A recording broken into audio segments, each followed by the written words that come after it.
Hi, this is the Wayne Lamo's podcast, episode 3, Nutritional Mentions for Anxiety and Anxiety Disorders for the Common Man, from the mini-series Let's Make Psychology Common Living Culture, and I'm your host, Wayne Lamos. Here I wanted to make you understand the importance of the correlation with nutrition and psychology and psychological disorders. It's a part of the pie chart, and you can't have that without that. Okay, think of food as script in this case. However, I wouldn't want to be too strict about it because, as many specialists do point out, that a lot of people do have an emotional dependency, and emotional support is gained from certain foods and all of that stuff. So, as they would suggest, and as I would too, look towards cutting out the bad and please do include the good.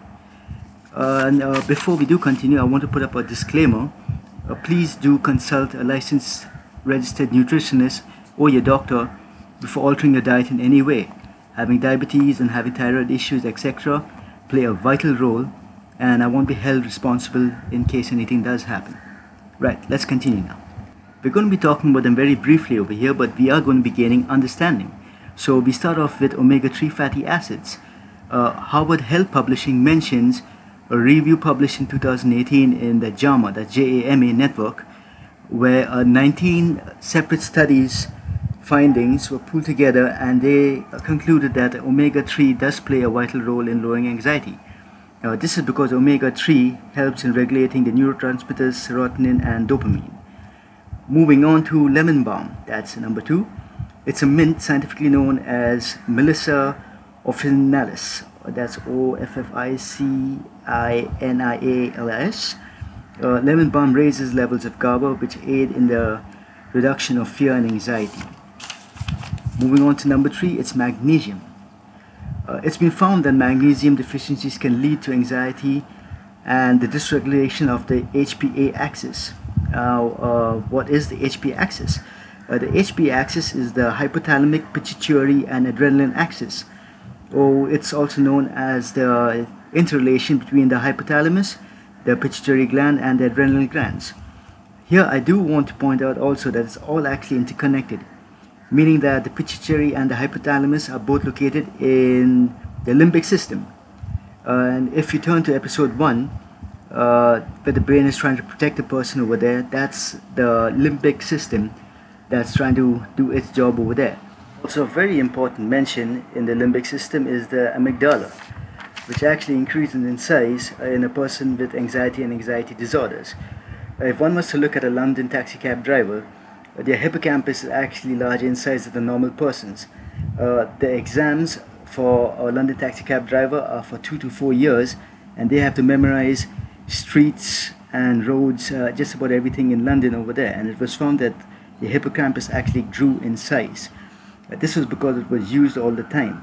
Similarly to that, the amygdala in a person with anxiety disorders is generally or could be larger in size. The amygdala processes fearful and threatening stimuli and is a key player in the activation of fear-related behaviors. So now, as you can see, it's all connected. Getting back to nutrition, green tea. It contains L-theanine, which interacts with GABA and dopamine receptors, and the effects are usually felt after about 30 to 40 minutes. That's green tea without caffeine. Moving on, vitamin B3, which is necessary for the synthesis of serotonin, and also vitamin C. Now, this is where I want to point out something interesting. There was a Dr. Abram Hoffer, who is credited with a treatment where he stated that after his observations, the symptoms of paranoia and even delusions were greatly reduced after taking vitamin B3 in combination with vitamin C. So much so that even patients with schizophrenia could be released.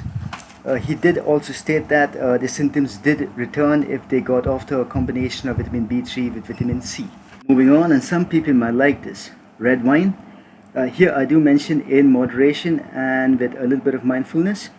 I state that because some anxiety behaviors are alcohol dependent, and there are neural pathways which can lead those people to go back into those dependency behaviors on alcohol. So in moderation, guys. Red wine contains resveratrol, which has a number of neuroprotective properties and the hand in dopaminergic transmission. responsible in motivation, reward, cognitive function, and motor control. Red wine is also drank by people suffering from dementia, but do bear in mind that it does contain alcohol, and alcohol has been linked to panic attacks also. So, moderation.